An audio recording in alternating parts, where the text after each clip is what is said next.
વલસાડના ઉમરગામમાં મામલતદારના આપઘાત કેસમાં હવે પોલીસ તપાસ તેજ થઈ છે. સ્થાનિક સ્વરાજ્યની ચૂંટણીના ફોર્મ મળવાની કામગીરીમાં દબાણ હોવાની આશંકા છે.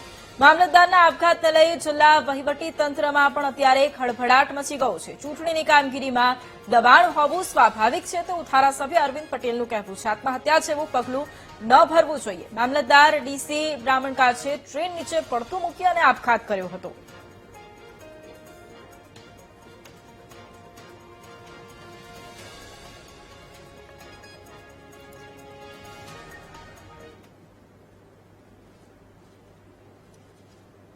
જ્યારે આ સ્થાનિક સ્વરાજ્યની ચૂંટણી હોય એમાં કંઈક ને કંઈક અંશે એમના પર પ્રેશર પણ આવતું હોય અને આ સહન કરવા માટે કોઈક આવી રીતે પગલું ભરી લે તો ખૂબ ખોટું છે.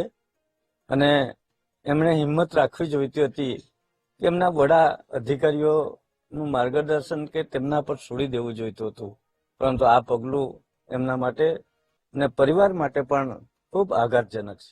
ગઈ રાત્રે એવી જાણકારી સ્ટેશન માસ્ટર દ્વારા મળવામાં આવેલ કે ઉમરગામ ખાતે દલપતભાઈ છોટુભાઈ બ્રહ્મકચ્છ નામના ઈસમ એટલે કે જે મામલતદાર તરીકે ફરજ બજાવતા હતા તેમને કોઈ અગમ્ય કારણસર સુસાઇડ કર્યું છે.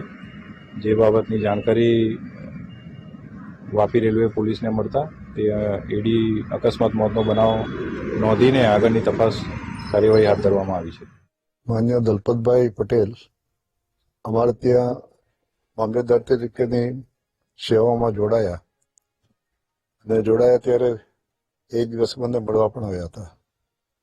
એમની સાથે એક કુટુંબની ભાવના હોય એ રીતે વિકાસના કામને ધાર્મિક કામમાં અને લોકના પ્રશ્ન હલ કરવા માટે દરરોજ અમે દર સોમવારે મળતા અને એ સારી કામગીરી લોકપ્રિયતા છે. આખા ઉમરગામ તાલુકામાં અમારા સરપંચ હોય, તાલુકા પંચાયત સભ્ય હોય, જિલ્લા પંચાયત સભ્ય હોય, દરેક સાથે વ્યવહાર સુંદર સારો હતો.